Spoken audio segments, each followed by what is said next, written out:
All right, listeners, welcome to Anything About Everything, another episode with Aditya. Today, we'll be talking mostly about movie making, the process of movie making, the technicalities behind the movie making process. We're gonna also talk about our experience when we worked behind the camera.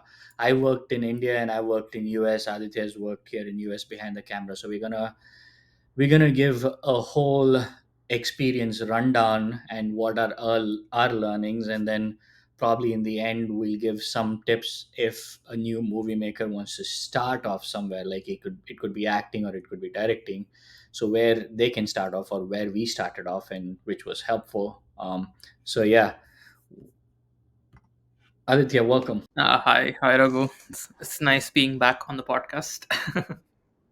Yeah, it was a fun little podcast, my first episode, and then I'm glad to have you back. Yeah.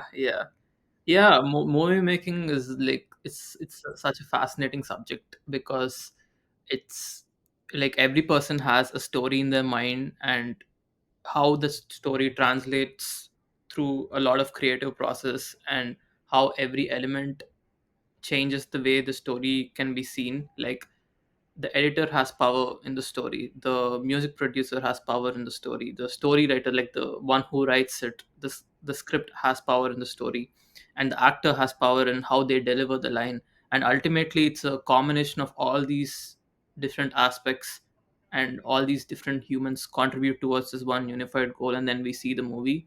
And I also remember you telling me once that if a director manages to translate 70% of his original vision into a actual movie, then he's like on point. But yeah, I don't think everyone manages to do it though. I feel like there are some very few directors who absolutely nail it. Like Quentin Tarantino, I feel like is a good example of someone who really takes control of the whole process. He writes, he edits, and he also directs, so I feel like he has way more control of the process. But yeah, movie making is a very interesting skill set, I would say. For me, movie making is more of a divine art. That's what I see it as. It just brings me so much joy. Like we both worked for this movie Scar, right? I Yes. worked almost 7 days a week. It was kind of ups and downs there, but the process, getting involved in the process, was for me the best thing. And I've always felt like my ultimate goal in life is to be a movie maker. And you made a good point. Like there's so much power in movie, and it's, for me, like one thing is divine art, right? The other thing, I see movie as more of like a good company, right? There's one company, Yeah. but multiple parts of it, and the CEO heads the thing, and he has to make sure the main vision holds good, and he has to make sure he delegates work so well to all the different parts, though he knows everything. So for me as a director, like I'll talk more about directing, and I think you'll talk more about writing, and then we can bounce off of like ideas for acting and editing and stuff. But for me, when I think of directing, I feel like translating that vision in your head and telling like exactly this is what I want for a cameraman, and this is what I want from a musician for background music, and this is what I want from like the editor point of view or a art director point of view for the sets. It's pretty mind-boggling. I think a good movie or a good movie director can be a CEO, Yeah. or a good company. What do you think? Oh, I 100% agree. It's because like when I was initially watching a movie, I did not realize the intricacies of what it takes for the movie to be delivered. But I think when we started working on the set, I understood what role everybody plays. And when you're working on a set, you kind of play everybody's role a little bit here and there, especially you, like you are an assistant director in multiple scenes. And I feel like when you step into the role of a scriptwriter, you understand, oh, okay, this is how the script is, so this is how the script can impact the story. And as an assistant director, you kind of command the light of the room, you command the actors, you command how the scene is going to flow. And after you do that once, every other time you watch a movie, you will always have this very interesting take. you don't see any ordinary scene like in the exact same way anymore, because every scene you kind of keep thinking, oh, the this particular director, he put lighting in this particular place, and this particular actor was told to behave in a certain way, and you kind of, it's kind of like maths for me. You kind of see it like a formula, and you kind of look at the different variables that go into a movie, and you actually have a lot of appreciation for how difficult it is to pull it off, to be honest, because the amount of work it takes to pull off a good scene is like, it's like the ceiling is really really high. Definitely. Like you like for me, and I think it's the same for you too.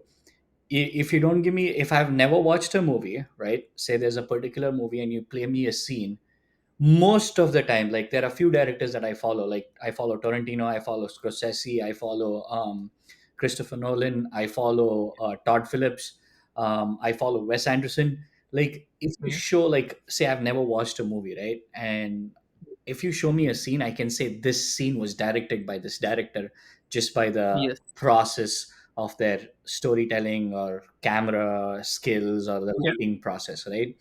And Yeah. this leads me to a question. When you become a movie maker, or the we see a particular movie the way we see, do we lose the Mm. fun of watching movie, or does it go up? Because like when I wear like the critical hat of, like, watching a Yeah. movie, I feel like I lose out on the fun. What do you think? I kind of agree, but not fully, because I feel like we unlock a different kind of appreciation for it. I feel like once you work on a movie set, that magic kind of goes away a little bit, because you know what everybody is doing on the set. Like there is this very weird element of you have a very realistic take on what is going on in that particular situation, but at the same time, this newfound appreciation for how much work went into it is also very visible on the screen.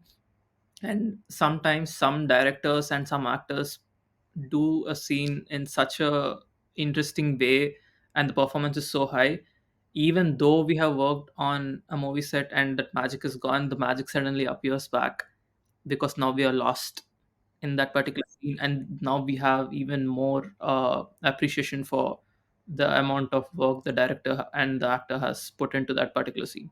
It's I would say it's a double-edged sword, and if you're willing to step into the industry, you need to pick it up. True, true. For me, I've always felt that when I'm wearing, I wouldn't say critical hat, like that was like kind of, I would say like not the exact words. Like if I'm trying to like decode every scene, okay, they use this cut, this is the aspect ratio, like they're using like one wide angle, one close angle, then they're cutting between close and wide. You're just thinking like, okay, they're cutting, they're doing this. Like when you think of all Yeah. that, you lose the fun. Like, okay, what is happening in the dialogues? You lose the fun of it. That's where I feel Yes. like I get caught up. So the movies that I like, I see it once, and then like I take my own sweet time to sit and decode movie and just make notes of, like, how they cut a particular, just a simple two-way dialogue scene, right? For the biggest example for me that I learned a lot from simple two-way dialogue was DiCaprio and Matthew McConaughey conversation, that humming thing, right? Oh yeah, yeah. Yeah, so I think I was talking to Brad. I think he was telling me, he was telling me they use like six cameras for that, like, to get different angles, and they shot it at once. Yes. Yeah, The roles camera play in movie, like it's very interesting. When I initially used to assume a particular scene is shot in a certain way, I used to think, oh, they probably had like a scene with one camera, and on take one it was from this angle, and on take two there was another angle. But then I actually realized that there are situations where you'll have to use multiple cameras to actually get it through simultaneously, and especially the longer scenes, if it's any like close to the 6 minute or the 8 minute mark, it like there's a flow to it. The cameraman also needs to have a flow to it, the actors also needs to have a flow to it. It's almost like a dance recital where you need to practice what is going to happen, when the dialogues are going to happen at what particular point. And we even had markings on the floor for where the actors had to stand, and from what point to what point actors had to move. It was quite an interesting process, and the camera lenses make such a huge difference, because in one particular one particular camera, it's a very zoomed in shot where you can really see the emotion of the actor. And then there are some shots where it's not the emotion of the actor that's important, but more of the broader perspective of what is going on in the background, like where is this particular person sitting or standing. In the movie that we worked in, the like, it's not a huge spoiler hopefully, but the main protagonist has some issues, and we find him in some very odd situations doing very odd things. And sometimes when we pull back from the character and look at the background, then we understand, oh, this is a very weird situation, this person is not supposed to be here doing this particular thing. So it's you telling the audience something without actually putting it in dialogue. So the camera has a lot of power to do that. And the editor of course needs to make sure it delivers on the screen. But uh, yeah, man, cameras are quite powerful. Definitely, like the I feel like movie happens on two tables. One is the script table and one is the editing table, and rest everything just like Yeah, like chimes in to make these two process easier or better. Um, yeah. I want to know more about like I know like your background and everything. Just to the viewers, like quickly, can you run down like how did you start writing and what got you into movies and all these like quick stuff? Well, I always enjoyed writing ever since I was young, and I feel like during the time of engineering, I had like this blog, and I wanted to record everything that I was writing and put it out there. And on one particular night, I actually had a brilliant idea, and I realized that the idea was not a small story, but it was like a novel-sized story, which I had to break it into chapters. And I kept working on that project. And as I kept writing more and more, I realized some very unique writing philosophies, like the hero's journey, which is like a very very popular narrative that is used in like many different stories. So the hero's journey, a very popular hero's journey, is the Lord of the Rings, where there is the main character who's in a very steady, normal, calm, peaceful way, and his life is extremely, let's not say mundane, but it's like pretty normal, nothing's particularly special. And there's a request to go on an adventure. The hero initially refuses, but then he has a change of heart, and then he goes on this particular adventure. And then initially the adventure goes in his favor, and he's doing amazing things, he's discovering this new world, and he's learning many lessons.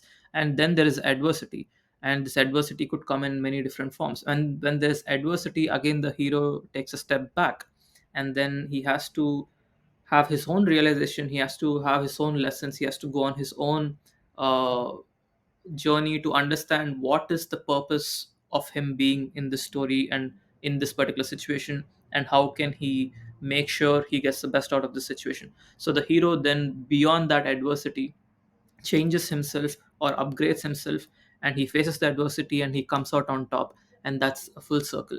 I mean, the hero's journey is one of those classics where you can change many different aspects of it, and you can make it into an interesting story altogether.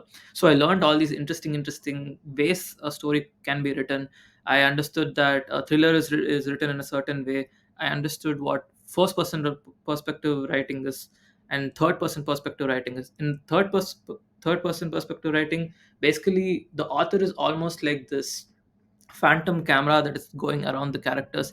He's observing the protagonist converse with his friends, but he is never actually involved. But from first perspective writing, the author is the protagonist, so you're writing it from the protagonist perspective. So the movies also, the exact same thing works. Sometimes you're an observer, sometimes you are the hero. Like the director or the writer wants you to be in the main character's shoes and feel the story from the main character's perspective. And through this process, writing has always been a part of my life.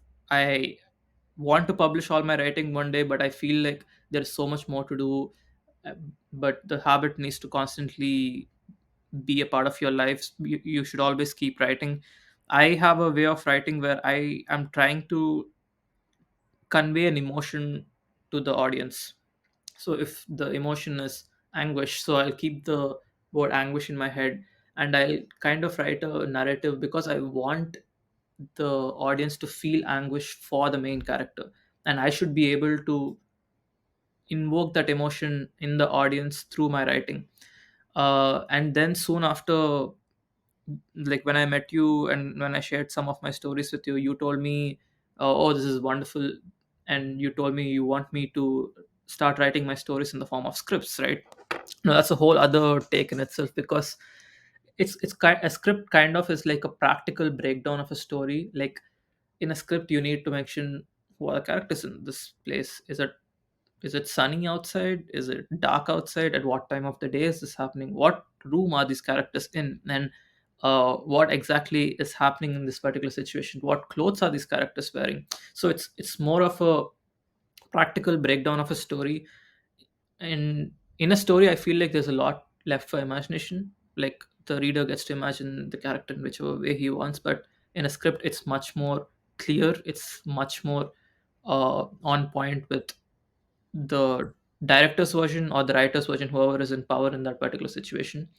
And through this journey, I got the opportunity to work as a script supervisor slash production assistant in a movie, and you Slash were the AD. assistant director. Yeah. That was a wonderful experience. It was a lifetime that I wouldn't want to change. Like I feel like that was a wonderful experience.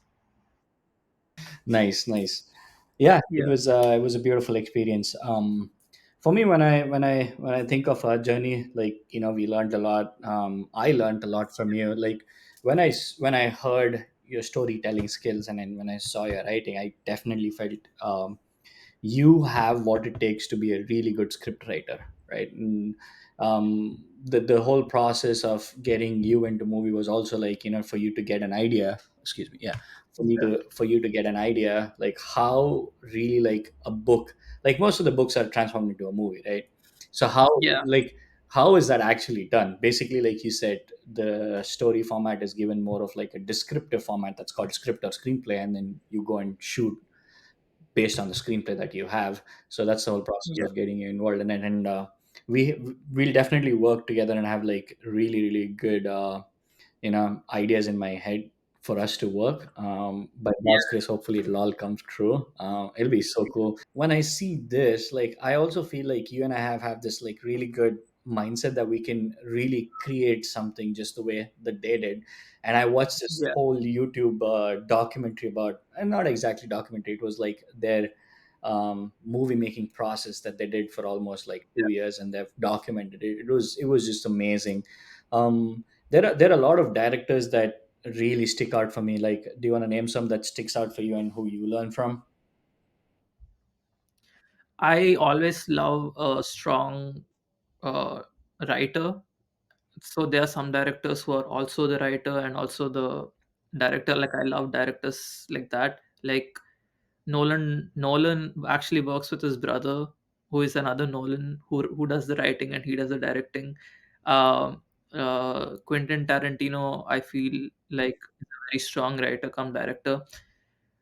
It's not that I have anything against people who have a separate writer and a separate director. It's just that I feel like when it's a combination of two, the person really has control from the scratch. Like he knows exactly what he wants to deliver. Especially like Quentin Tarantino, I feel like his dialogue is on point. Like this is like it's so strong. Like he does not make any character appear dumb or weak. Every character is smart and intelligent. It's almost like they're like he makes you believe that they're real world characters who are organically interacting with each other in that particular situation. Like at no point do you ever feel like, oh, this is a story that somebody's controlling, because there are a lot of stories these days where you feel like somebody has like written the story in this way. Like a sudden coincidence happens because of which the story moves forward. Like stories like that kind of have this, like you need to have suspension of disbelief. But in a strong writer can write the story in such a way that you think that that particular story is entirely plausible. Like if these particular characters were in this room together, of course they would react like this. Of course this character would shoot the other character. Like you need to have strong character buildings, in like when you're a good writer, and you can definitely translate that in when you're a good director as well.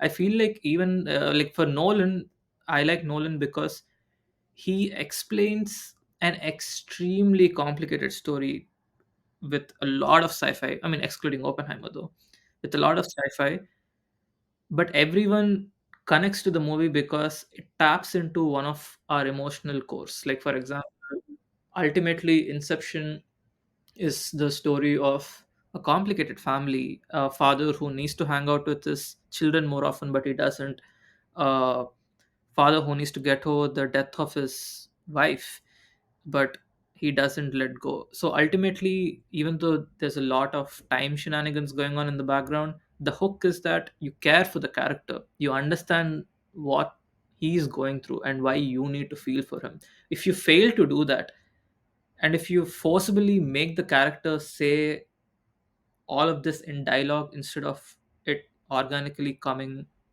like through his actions and through the screen, that's when like that's the thing where weak writing and strong writing really makes a difference in my opinion, and these two are among the many directors who stand out for me. But yeah, Nolan and Pulp Fiction. Tarantino. Yeah, Nolan and Tarantino. Dude, Pulp Fiction is like one of the best written screenplay ever. The circular Yeah, screenplay, amazing. yeah, For me, what really intrigues is, like you said, the when a writer turned director is like, I read even their screenplay and it is so convincing. Like yeah, when you read that screenplay in your head, you yourself are already directing in your head. Okay, this is what it's happening between these two characters. It's so compelling, right? Um, yes, Torrentino is amazing. Nolan is good. I love Todd Phillips. I'll tell you why I love Todd Phillips. You know who Todd Phillips is, right? The Hangover director. Hangover, Joker. Joker. So for me, like when I see Todd Phillips, he did this like super funny movie, what a Hangover series, and it this Yes, Project X, which is all party, drinking, and fun and stuff.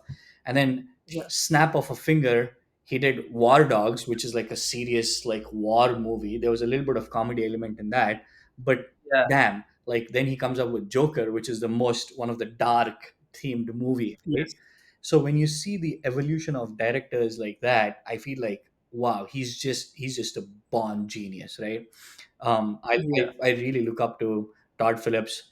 Try to see all the behind the scenes video of what he does and how he breaks down a scene. Of course, like Martin Scorsese, the OG of the director, yeah, all his yeah, movies amazing. Who else? Of course, James Cameron, Steven yes, Spielberg, yeah. right? I think James Cameron is skilled in an entirely different way. He knows how to deliver a good cinema. Like it's not about the story. He wants people to sit in a theater and he wants to give them like this grandiose experience that you can never watch anywhere else. Like you can never even perceive with your wildest of your imaginations. He wants to give you this visual experience because of which his movies gross the highest, right? Like Avatar 2 is I think currently the most like highest grossing movie in the world. So he gives you this wonderful experience, and he knows how to get people into the theaters and onto the seats, right? Because that's a challenge that a lot of directors are facing these days. Especially these days with all these streaming platform coming in, right? It's because like you have to convince someone that hey, you need to spend how many ever dollars to go to the movie theater, spend it and experience it over there, because even the audience at this point knows if I wait for 3 months, the movie is going to come in HD on some or the other streaming service. So the audience is like, you know what, if the movie doesn't have a good enough rating or if the plot is not intriguing enough, I'm not going to go out there. But of course a really good story and a really good director can change that. Like they can make sure Yeah, people come and definitely. Who else am I missing? Anyone? We are talking about. We'll talk later about the difference between Indian cinema and the Western cinema. But in Indian cinemas, I love I call him like somewhat to be my guru and god is Upendra, right?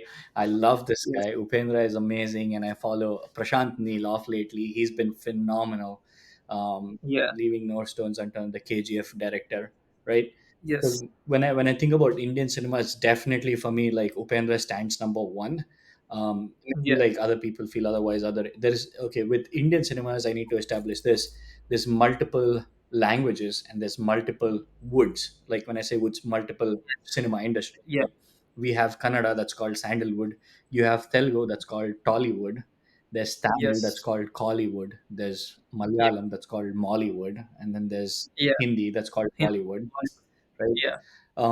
So for me, like I grew up watching my language movies, and I also watch overall other movies too.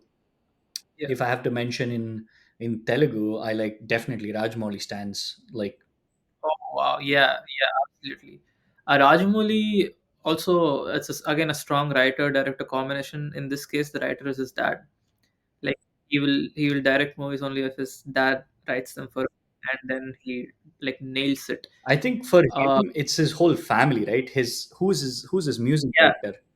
It's his cousin. Uh, yeah, yeah. Basically, his wife is the makeup artist. Like she takes care of the makeup. Like the entire family is basically in the movie industry, like playing a different role. And with the director also, you need to really trust that the person, whoever is the other person who's going to be a part of your movie, really knows how to take care of it. Like whether it is music, whether it is editing, whether most directors are also editors more often than not, because they sit at the editing table and they want to make sure it, like the vision like kind of converts. Yeah, Rajamouli is really amazing. And the thing with the Indian directors, like I have observed this thing these days. I don't know if you have, where they are trying to direct movies for multiple languages because it's much more profitable. So actors from, let's say, Bollywood are now appearing in like Tollywood, and maybe somebody from Tollywood is doing a movie that is released in 4 to 5 different languages, because of which I'm this is my personal opinion. I can always be wrong. I will openly apologize if I'm wrong, but I feel like because the scale has increased, they're putting more and more budgets in movies that actually don't require that much budget.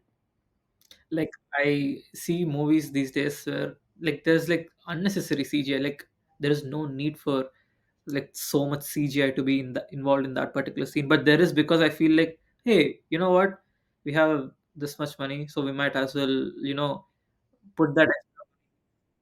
Yeah, again, not a diss, but I saw this movie, Saho, where Prabhas is chasing somebody and he enters a room and there's like a Black Panther in that room and he slowly backs off from that room, and I'm like, dude, what purpose did that scene serve you? Like it was pointless, right? But then if you see a movie like RRR where the budget is high because it needs to be high, the tiger chasing NTR in the jungle makes a lot of sense because they're establishing him as someone who hunts animals, right? Like someone who can deal with ferocious beasts. Like they almost portrayed him like a beast, right?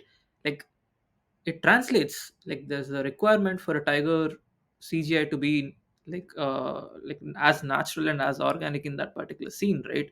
And Rajmouli also did this wonderful thing where he told the CGI artist to make the entire thing before, and then he made NTR run in the way the CGI artist rendered it. Usually in movies, it's the other way around. First, the artist performs their entire thing, and then the CGI artist creates the whole thing after. But because he did it the other way around, the quality of the tiger at a very low price could be really high, and it looks really good as well.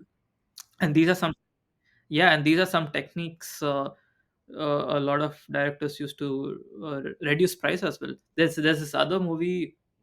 I forgot the name of this director, but there's this movie called The Creator, which was made at a very low budget.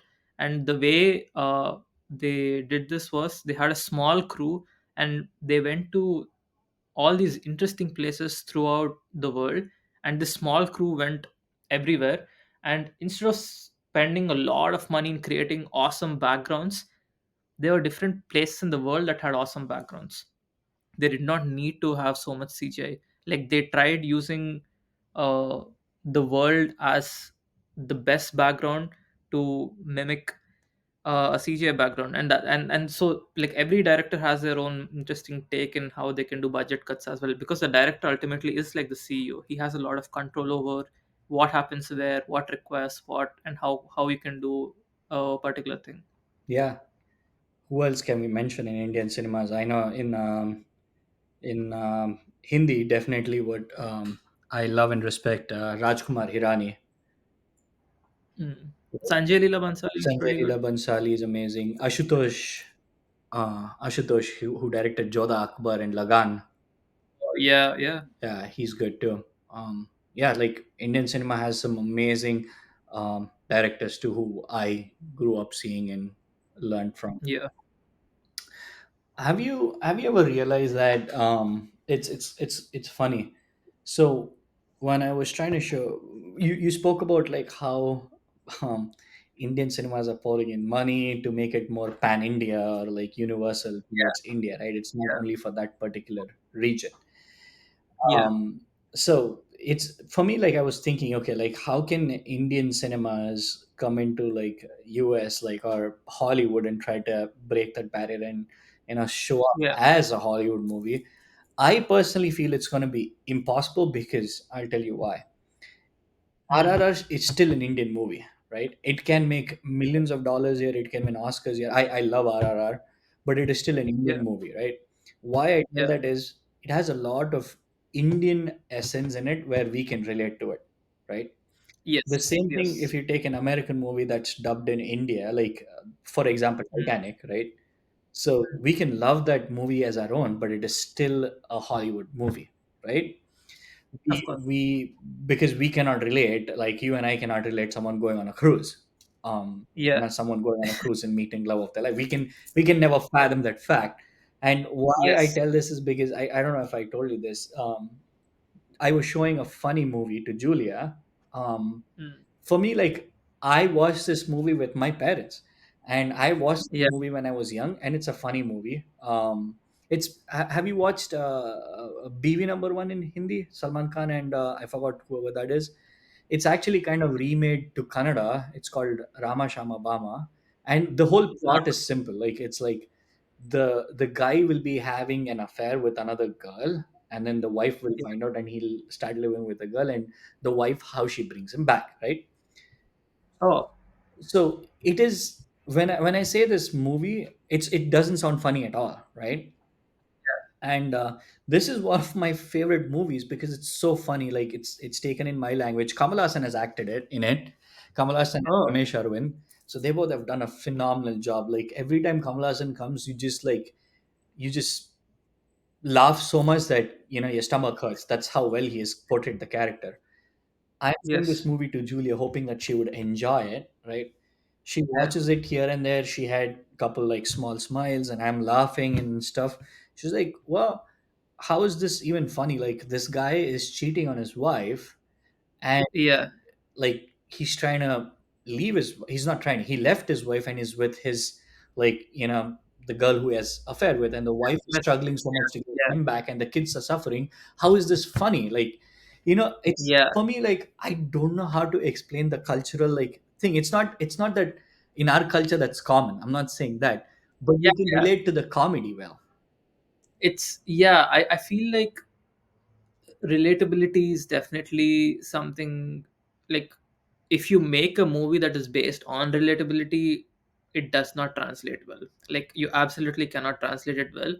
But then, see, I feel like there is a version of comedy out there that translates beyond language barriers. Like, for example, let us talk about Mr. Bean.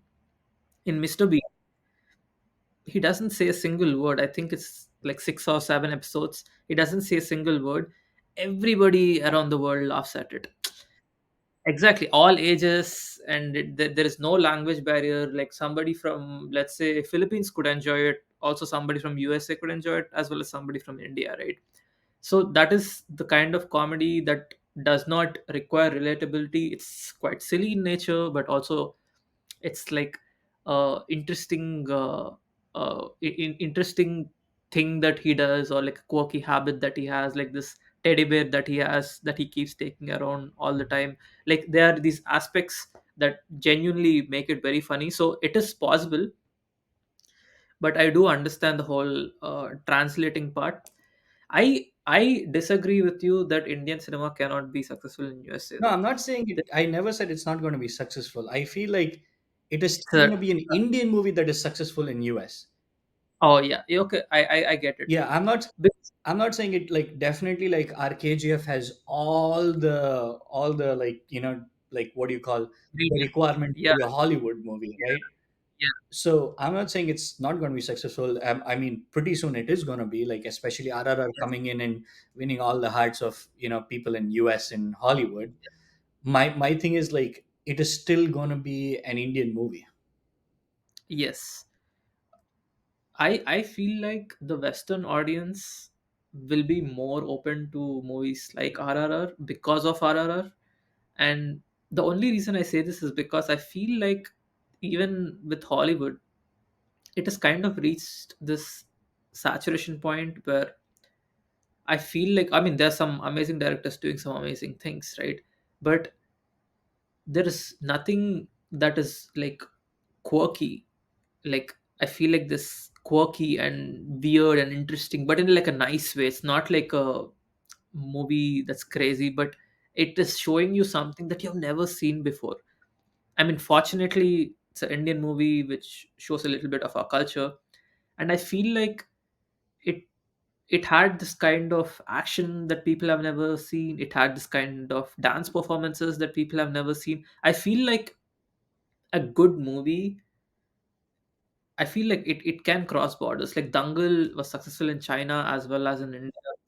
So I feel like if you have something unique enough that everybody in the world thinks is unique enough, it will actually work. It doesn't matter where it releases. But I feel like marketing plays a huge role though. I feel like if movie does not have good marketing, and if people don't hear about it, it will not be successful.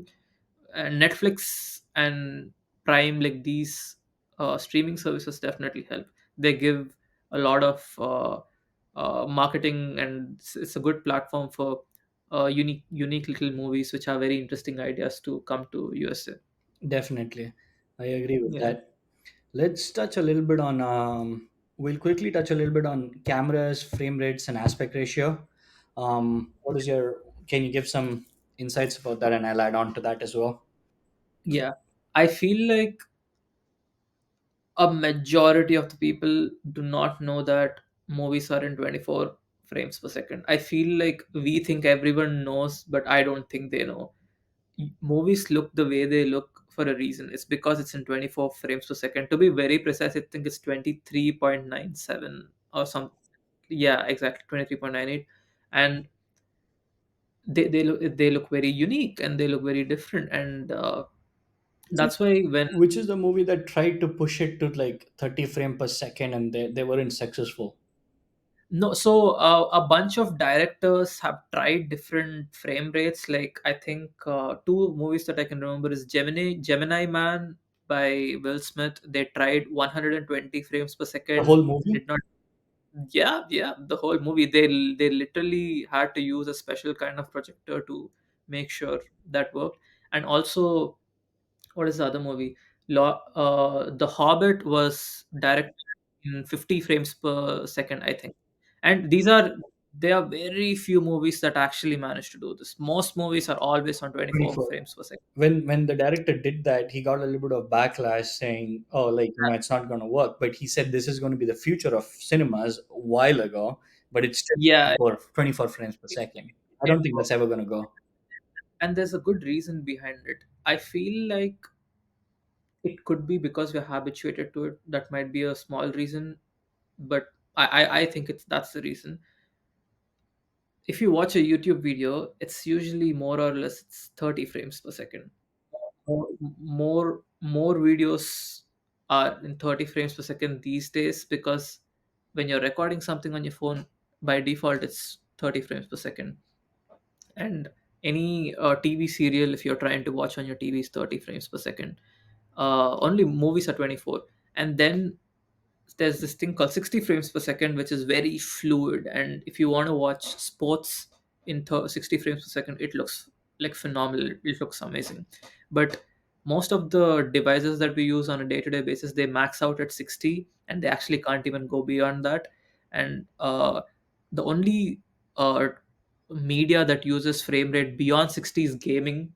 From what I have observed, gaming goes from 60 to 144 to 240 to 360 frames per second as well. It's because in gaming it needs to be quite precise. Like if you are doing a shooting game, it needs to be quite precise. And a better frame rate means more precise action, the more fluid the look of the particular.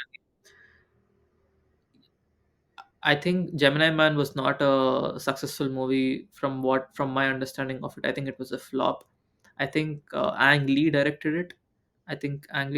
Yeah, and he has had some interesting takes. I feel like while it failed, it was a good bold risk, and I think directors should take these bold risks.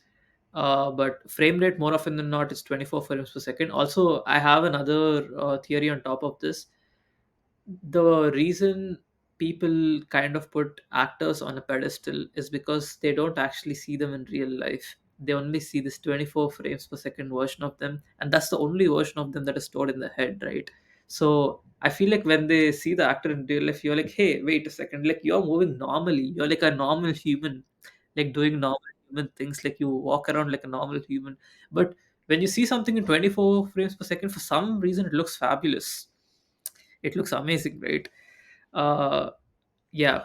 And also another technique that a lot of people use is they direct things in a higher frame rate, and then bring it down the they bring down the frame rate to make sure it's 24 frames per second. So if they want to kind of shift the frames a little bit, if they want to cut and edit, if they want to do slow motion, they can actually pull it off with a high frame rate camera. Right. Yeah. Um, yeah, frame rates is good. What about aspect ratio? Yeah, so aspect ratio, like movies obviously have a very wide aspect ratio. I feel like the wider it is, I feel like the more the director gets to cover, like the more visually immersive it is. For TV shows, I think it's 4 by 3 or 16, yeah, it's 16 by 9. It used to be 4 by 3. It used to be 4 by 3 once upon a time, but now it has changed to 16 by 9. The only movies that are slightly different with a different aspect ratio are IMAX movies, because IMAX movies have like 20% extra on the top and the bottom. They need to be shot with a different camera altogether. And IMAX movies also have like the clarity is significantly higher, and the movie theaters are separate because IMAX not only does it like capture the movie in a different frame rate, but the audio is also quite interesting, because the higher the quality of your audio, the more you can do with mixing and whatnot.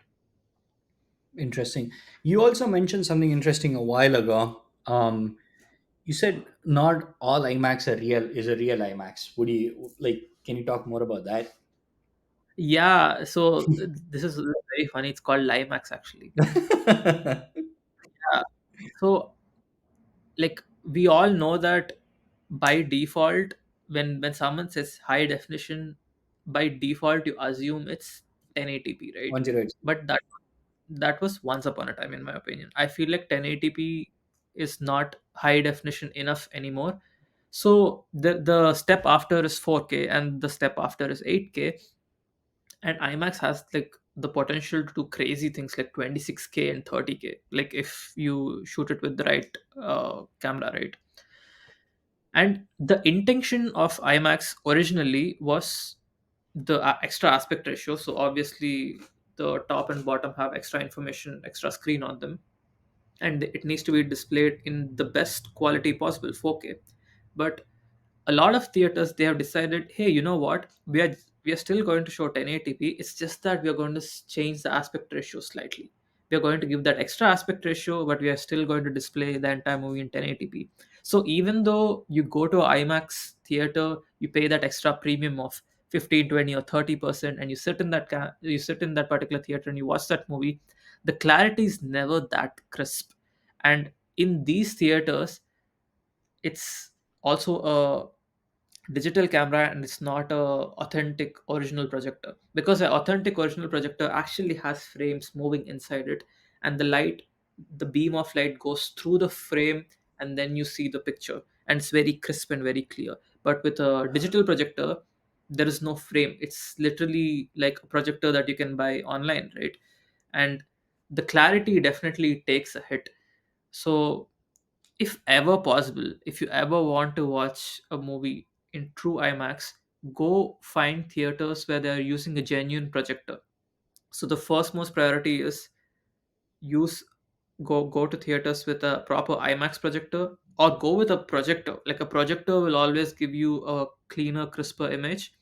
But the Limax part is where they're using digital projectors, but they want to take more money from you. So they say, hey, you know what? The aspect ratio is different. So why don't you come on over? It is almost the same as the original Limax, but to be honest, it's not. It's quite different. There are hand very few IMAX theaters Yeah. were as like when you told me about this, like I did complete research, read up about it, watched a bunch of videos, and figured there's only one theater in all over Florida, and probably all over Yeah. US there's what, probably 15, 20 max. Very few, only a handful that actually managed to do it. It's also because the standards of what it takes to be an IMAX are so high, and a lot of people just don't meet that standard. But they can put that IMAX badge on top and charge that extra premium money. I feel like if people want to experience the real thing, they should actually research what the local theater is, and see if it's a digital camera or it's a proper authentic IMAX. I feel like the one in Florida, it's not even in a theater. I think it's in a museum It's or in a something. museum. Right? Yeah, Yeah, exactly. it's in a museum. What I was telling, I forgot. Anyways, we spoke about that, and important, we didn't speak about cameras. There are different kind of cameras. You want to touch about that? The reds, the REs, and then Yeah, the normal black. I would say this is your strong suit more than my strong suit, to be very honest. Cameras. Uh, so a lot of so like if you look at Netflix, if you want to shoot something and sell it to Netflix, it actually has a barrier. It wants to make sure only quality material is getting in, right? And one of these barriers is that only a limited set of cameras can be used to shoot a particular movie or a TV show or whatever. And this limited set of cameras is actually given on the Netflix website. And even after using this limited set of cameras, you need to shoot it in 4K or above. And also, there's this very interesting thing called 10-bit, and we 12-bit and raw, right? So raw is as raw, say, the rawest form of the film, and it absorbs the most information possible in one particular scene. And the size of the data files are extremely huge. The editor obviously has more freedom to change the lighting, to do color grading and whatnot.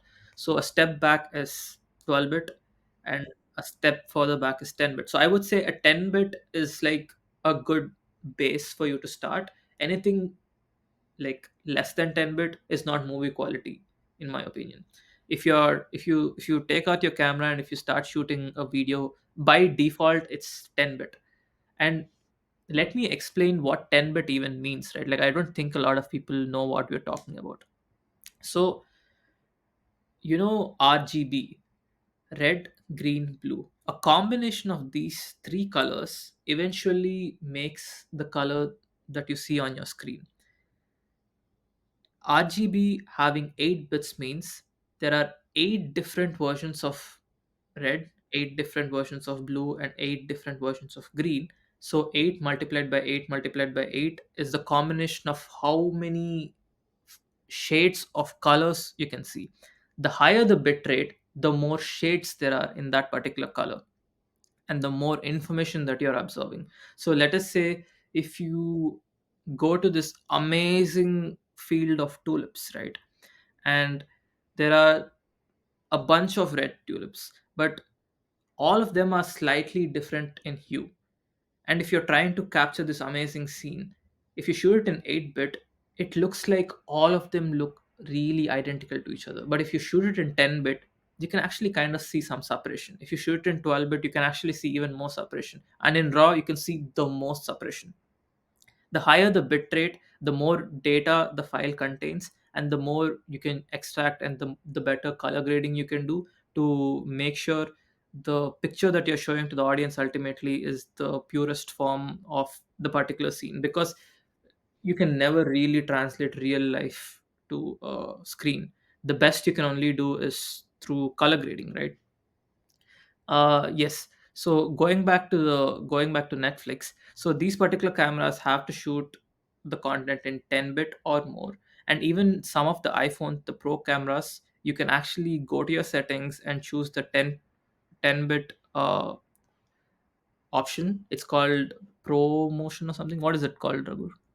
I have no idea. Yeah, I've never tried. but there is this option in iPhones, the Pro versions, where you can actually go and select the 10-bit option. It really consumes a lot of data, but if you're trying to shoot a movie quality video, then I think you should definitely use it. So after this particular process, you need to submit it to Netflix, and you need to tell them what cameras you have used and what percentage of the movie was shot in these cameras. I think it's like 80% or 90% should be shot in these particular cameras, because you can never shoot 100%. Like hypothetically, if you use a drone shot camera will never be as good as a red camera on your shoulder, right? So a percentage of the movie, yes, you have the freedom to use alternate cameras, but more often than not, you need to stick to a particular set of cameras. Yeah. Yeah. So cameras, it's very important for the director and the cinematographer to sit and understand the requirement and then choose a camera, because like you can say, oh, I have which is that movie, The Disaster Artist, let's shoot in both. Uh, The disaster artists, they shoot with both analog camera and a digital camera at the same time. That's like counterintuitive to begin with, right? Exactly. So what I was getting at is like you don't have to like go all out saying, okay, let's do like the best camera ever with the raw format with everything in it. Like I wouldn't suggest that, because that also comes with the complication of setting it up Yep.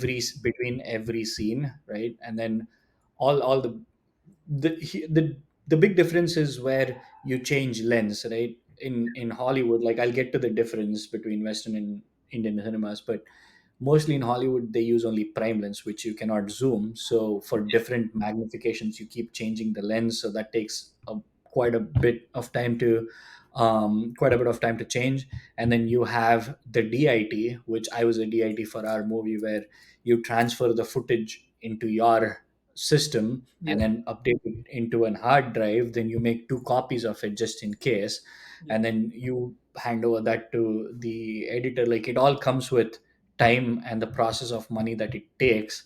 Yep. And so you'll have to make a lot of decisions. It's very important for the director to understand what is a requirement, or what is his vision, and translate that to the cameraman, so they both can come up with a good camera to shoot. When I say good camera, like the required optimal camera for the storyline.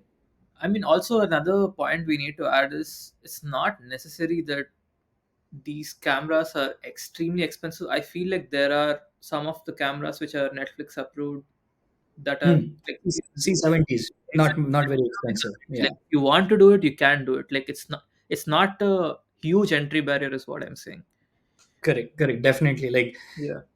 Netflix approves C70s, so C70s are not very expensive. Like I think you Yeah. can get a decent one, like sometimes used one for $1,000, and Yeah. Yeah. can do a Netflix level movie. Yeah. And Um, yeah, and an additional thing on top of that is sound, right? Like sound is very important for a movie. Like you need to have a sound guy, and oh my god, the tech that these guys have is like crazy. Like they have multiple microphones and they can track multiple streams. They record background music for authenticity of the scene. And the actors, of course, like in Bollywood And in the Indian cinemas, one of the biggest difference that we haven't talked about is that they do a lot of dubbing. So what does dubbing mean for people who don't know what dubbing is? Which means a movie is shot once, where all the video aspects is shot first, and then the audio aspects are shot after, slightly after, in a studio, in a completely silent room where the actor says the dialogue. But in Hollywood, it's all shot at the exact same time, and dubbing is not really traditional.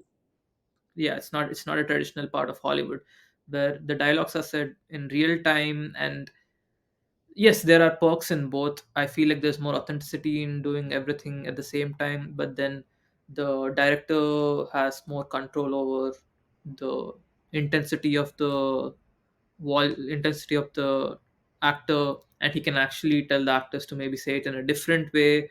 Or he essentially gets more power, and he gets to choose how the particular scene goes. But I personally think like doing it authentically makes the most sense. And then the sound like the sound director, is that the right word? Am I saying it right? Is it Sound engineer. sound Sound engineer. sound engineer also then has this huge responsibility to split the sound into channels. Now what does this mean? Again, a fun fact which a lot of people don't know. So if a sound engineer does not split the sound into channels, it's monotonous. Like, if you have earphones, both earphones essentially are delivering the exact same information to you. But if there is a sound engineer, he can actually split it into different channels. So let us talk about from monotonous to the next thing, right? Which is stereo sound. Stereo sound is when your right and your left is different. You must have definitely seen some of these videos where there's a virtual barber cutting your hair, or there's a train moving from one end to another end. So for example, if a train is moving from one end to another end, the one of your earphones starts making the sound of the train. Eventually both do. The first one then stops, but the second one continues, and then the second one stops. This gives you this immersive feeling that the train actually moved like behind you or through you, right? That is if there are two channels. Then you must have seen these things on Amazon with sound bars and all these sound systems which say, oh, you get 5.1 sound or you get 7.1 sound. What this means is the sound is then further split into five different channels. Imagine you're watching an action scene, right? And there is a battle going on, and you have a 5.1 system. So which means through your TV, from the front you're getting sound, to your right and to your left you're getting sound, and to your, like, behind you, to your right there's a particular speaker, and to your left there's a different speaker. So if there's an action scene going on, and if the action is towards your right, only the right facing speakers are going to create the sound, and the left facing speakers are going to be absolutely silent. And that gives you the feeling as if you're in the middle of the battlefield. And 5.1 means the sound is being split into five different channels, and the point one is there because the point one represents the bass adds that oomph factor, right? Like, the when you go to a EDM concert, that beat that vibrates your heart, like that pulse that vibrates your heart, that is the bass. And really good headphones have very high quality bass, and if you wear very tiny earphones, they have very little to no bass. 7.1 is very similar to 5.1. It's just that there are two additional channels on top. Usually people put them on top of their on the top of their homes, like towards the corner, and on top of the roof. That gives even more immersion. So yeah, sound engineer plays a very big role in movies, and he gets to choose which speaker makes what sound. And some of the movie theaters, I think they have 24 plus channels, like the Dolby theaters, that if you go and watch a movie, they have 24 plus channels. I think IMAX has like 12 or 16 channels. So Dolby stands on top in the sound game, and IMAX stands on top in the visual quality game at the moment. Interesting. Yeah. Netflix has this spatial audio, right? That's what it is, right? Yeah, It enables more channels. yeah, it enables more channels. Basically they use software to like, imagine if there were 24 channels all around you. Using software, they make your earphone behave like any one of the channel depending on where your face is. So it tracks your face in like with the perspective of whatever screen you're using. You could be using your phone, you could be using your laptop. If it has spatial audio, if you turn your head, it feels like the sound is still coming from the same direction. It doesn't turn along with you, and it gives you this very interesting feeling. Like, let us say you're in your kitchen and if you're cooking your food, and if your laptop is towards your right, the sound is mainly coming from the right because it almost feels like the action is happening on your right. So when you turn and look at your camera, then both the earphones start making sound, and the sound almost feels like it's coming towards you. So that's a very interesting thing that happens. I think other people are also catching up, probably with a different name. But yes, spatial audio is quite interesting. It really immerses you into whatever you're watching. Interesting. Yeah. Um, we can get we now is a nice time to touch the difference between Indian cinemas and Western cinemas. You go first, and I'll go next. Yeah, so first thing I feel like that needs to be mentioned is Indian cinemas, I feel like, are on average longer than Western cinemas. So there is always more room for the director to fill different things in, right? And they also have like a very interesting formulaic take where, let us say, if it's a 3 hour movie, it probably has three songs and it probably has at least two fights. Because in an Indian movie, it's almost expected, right, for you to have action scenes and for you to have like these awesome songs in between. It's because it's a marketing formula. You need to have songs in your movie that directly or indirectly are a part of your movie, which you sell separately as a musical album so that people will be interested in the movie. They look at the songs, and these songs will be released like a couple of weeks before the movie releases, and they'll be played in every single auto rickshaw, they'll be played in every single restaurant, and the kids in the school also start dancing to it, so everybody now knows the song. So the song in itself is now bringing people to to the theater, right? And then in the theater, obviously, you also watch the movie. Also, there is a lot of, I don't know how to put it in like a gentle way, a lot of testosterone fueled action scenes in India, right? And there's a lot of fighting, there's a lot of that oomph factor where if the hero hits a villain, like literally everybody beyond the villain first flies, the villain is stuck in the air for like a couple of seconds, and then there's a bigger impact. Like, Indian movies have a way of portraying the hero as almost like this supernatural, like, I don't know, entity who has all these fighting skills beyond reason. And it's not like the audience sit and they are like, you know what, this is not possible, we are not going to agree with this. They actually are having fun. They are like, of course, yes, of course. Rajinikanth, who is a I think he's 70 plus at this point, right? 70 plus can beat 80 bad guys who are running towards him, who look like the bodybuilders in like Olympic wrestling competition. Of course he can build it, because they're not looking at a movie for reality. They want to break from life. They want to look at something and say, oh wow, like, look at that action scene, right? And also, traditionally, we have an interval, so the movie actually is broken into two parts, where the first part needs to deliver and the second part needs to deliver separately. So the director actually strategically plans a break in between the movie. So yeah, there are a couple of things that Indian cinema does that are like quite different from Hollywood. I feel like Hollywood on the other end is like a very tight 90-minute movie. More often than not, these days I feel like they're closer to the 120-minute mark. It needs to start from the end. Sorry, it needs to start from the beginning and go all the way till the end in a single flow. There are no breaks in between. Unless it's a musical, there are no musical numbers in between. Unless it's an action film, there is no action in between. And even then there is action, it's more realistic. It's very like narrative driven. There are no unnecessary fight scenes.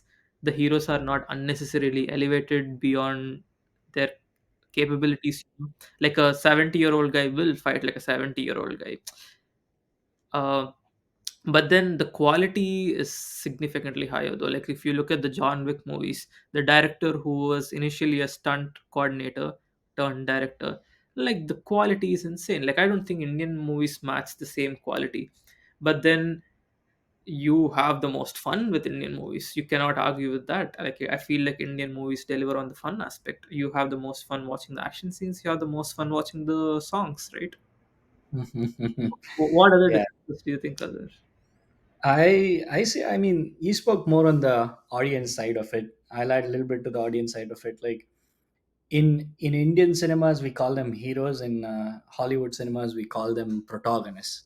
So there itself, you can see a big difference where you don't need any like you need more of like the relatability factor of the protagonist, less of like what do you say? I want goosebumps from the scene. Like if the Yes. hero gets down, like everything stops as soon as he puts his foot down. The air blows like as though he's the AC or something like that.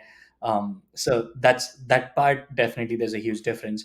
Going back to the movie, I'll talk more on the movie making aspect. You mentioned a good point about there's no dubbing in Yeah. Hollywood, like, or Western cinemas. Yeah. There's dubbing in Indian. Then in Indian cinemas, I see. I don't know off lately, but back then when I used to work with my uncle and stuff, and I used to see my uncle direct, they Yeah. had a zoom lens, and they used to predominantly use zoom lens. Yeah. Uh, Here they just use prime lens. What else? Like you touched on the music part. There's no much dance or songs where Yeah. everybody are coordinating a dance Yeah.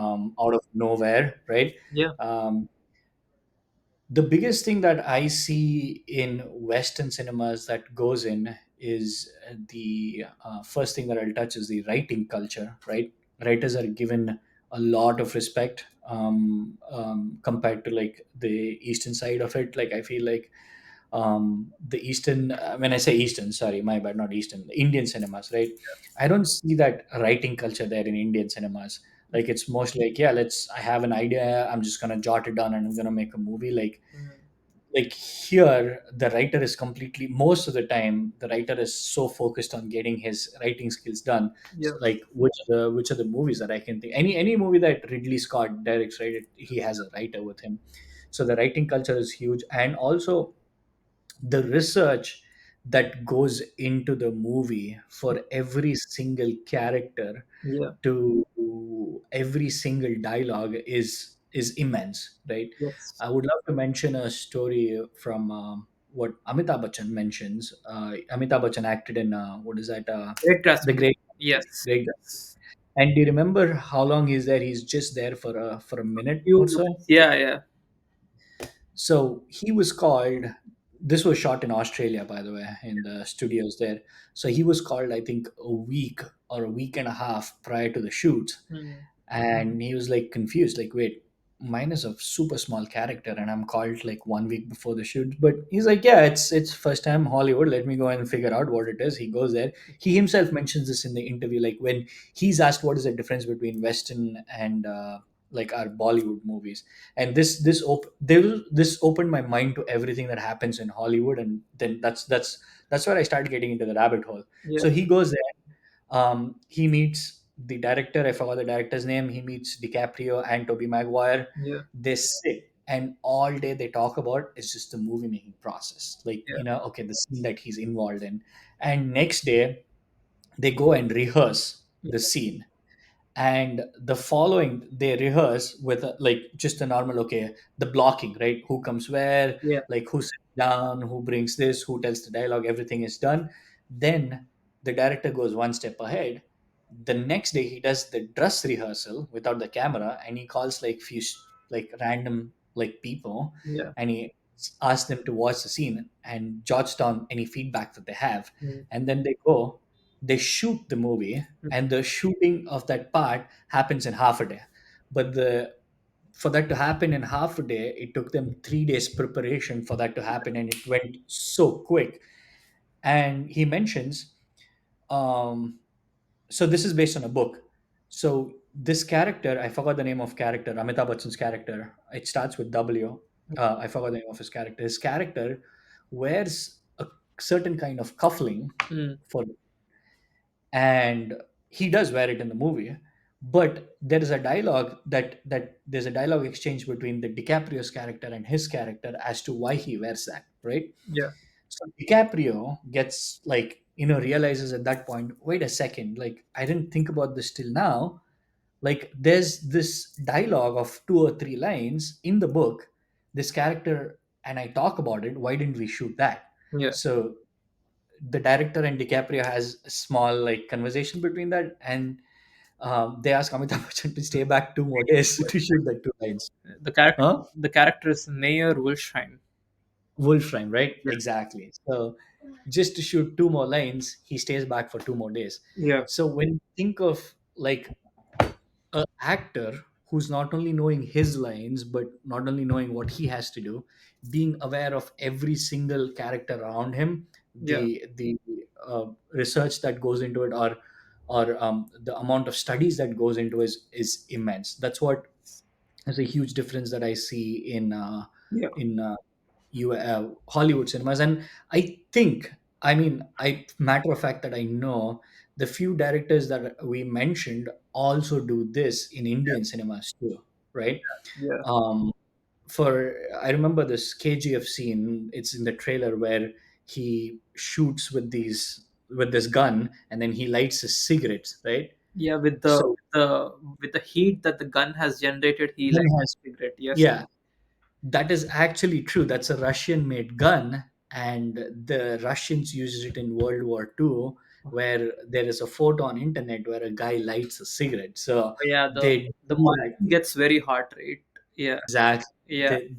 The research has started going into the cinemas, and you can see when I feel like when a product is really thought through and is really like having no defects to it, like you know what you're doing, right? Yeah. um, I wanted to talk about the domino effect as well when we talk about writing part. But when you see a movie, just something happening without any reason or like rhyme or reason, and it just happened, Yeah. it's very difficult to digest. And for me, I feel like it's laziness of a writer Yeah. Yeah.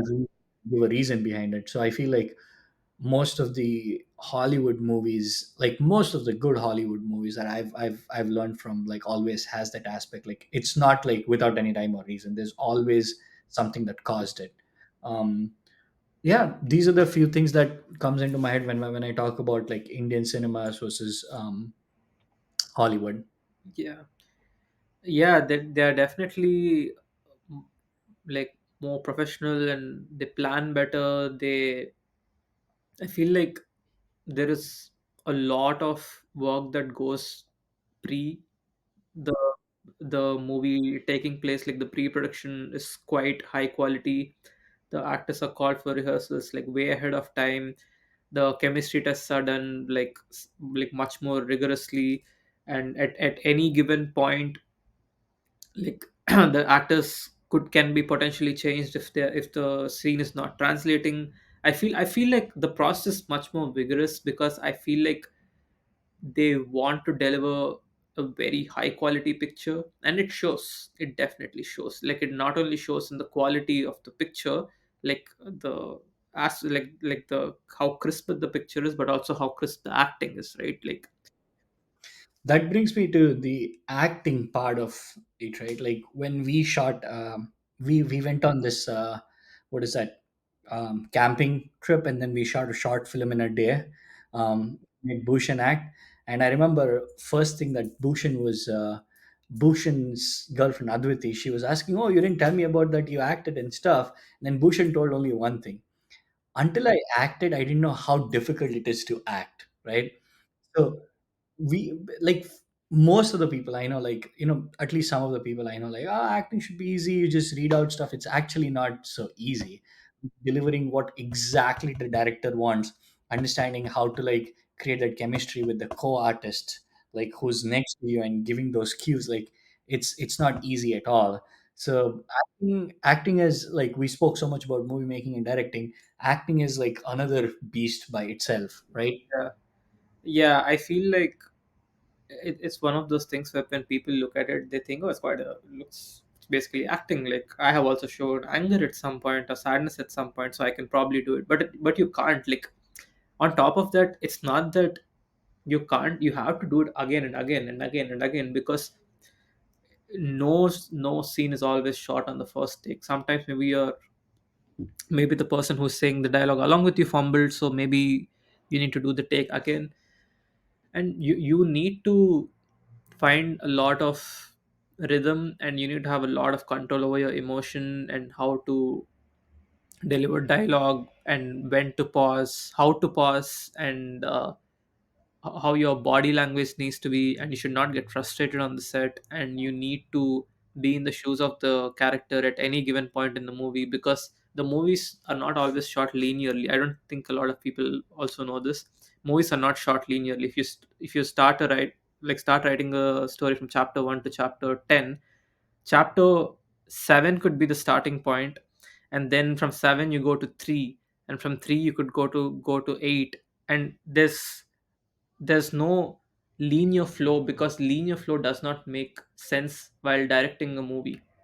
Imagine you have a mansion, and in this mansion, chapter 1 has a scene, chapter 3 has a scene, and chapter 8 has a scene. You need to shoot all these chapters based on the schedule, right? So the actor needs to really understand, oh, this is what my character is going through. Like if the character had a heartbreak on chapter 8, he needs to show the heartbreak on chapter 8 and be the happiest person ever on chapter 1 again the next day.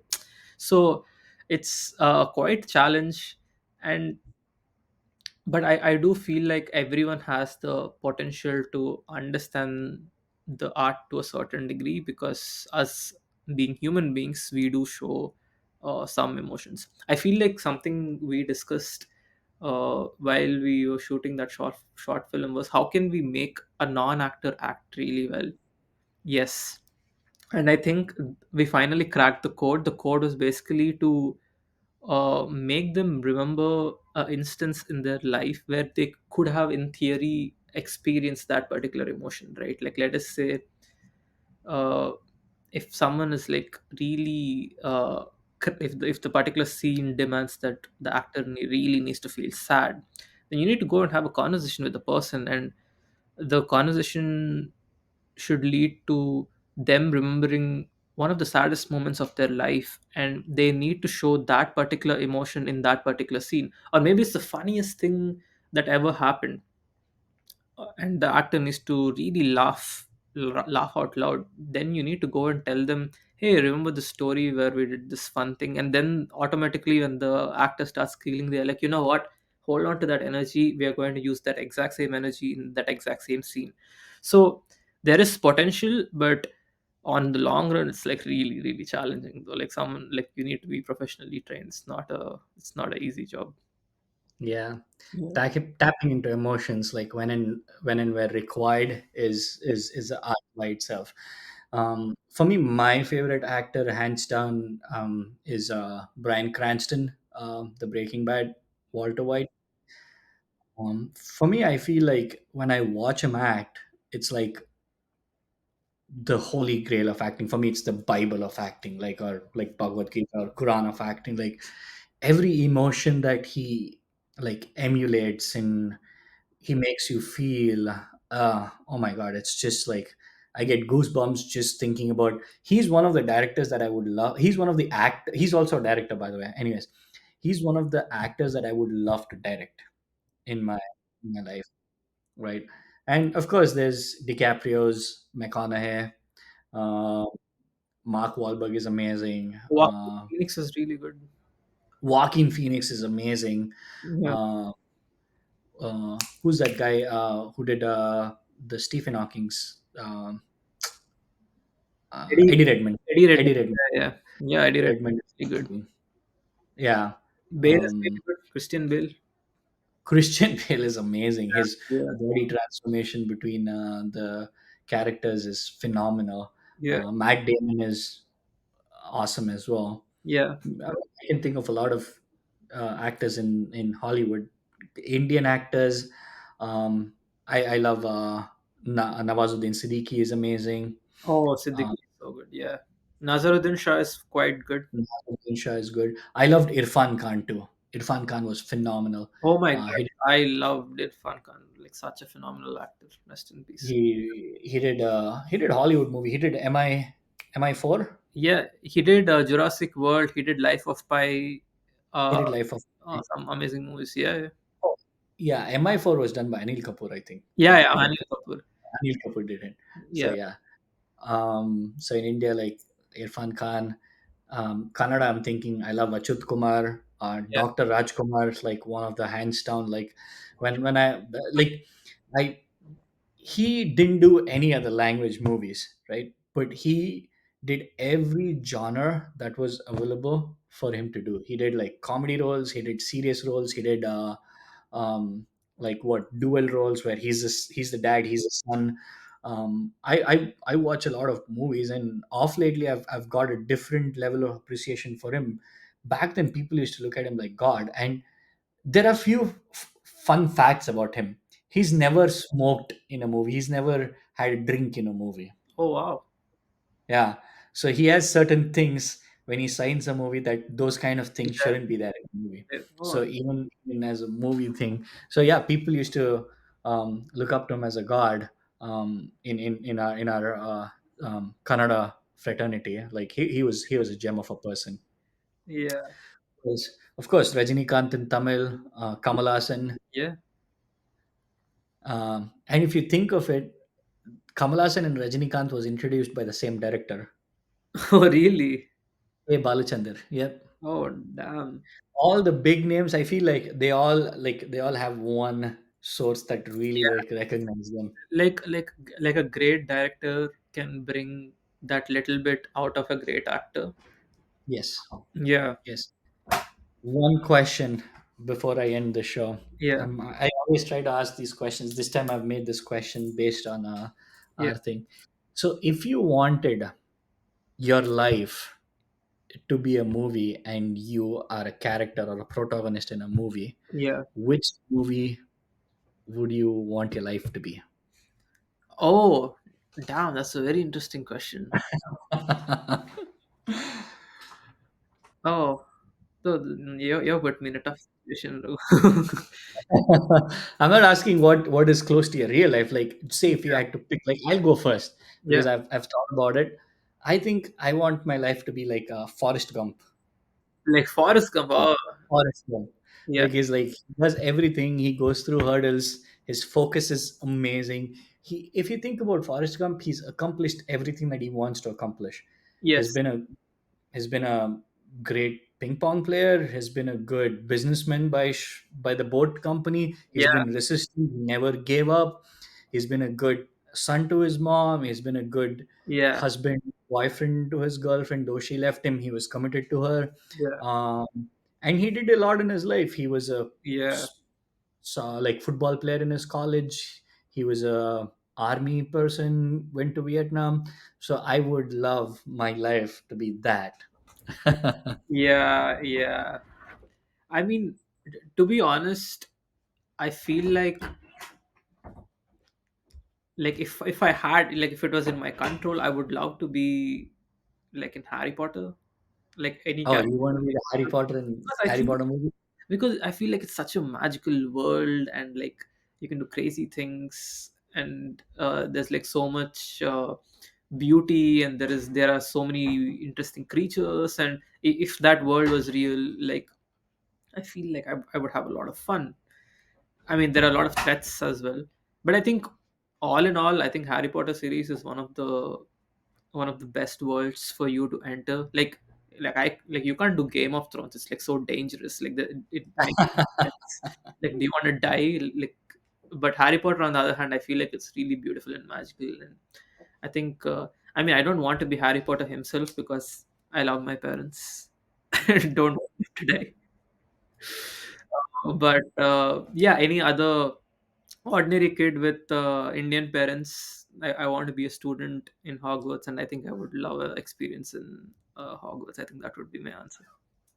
Talking about the cinematic world, Julia made me watch Hunger Games. Oh yeah, Um, yeah, I most of the people did not like the movie, but I liked. I mean, the movie is good, but the world that they created, it took me into that world, oh, it's, and it was just like phenomenal. I loved Hunger Games world that they created. The world building is amazing in Hunger Games, right? Like there's like so much character and depth to every single character. Like everyone has a reason to be there, and the world is like so complicated, but it still kind of makes sense, but in like a screwed up way. Yeah. Also, I mean, we didn't talk about this now, but uh, I feel like every country has a different way of making movies. Like if Oh, definitely. if you look at let us take an example of Japanese movies and Hollywood, right?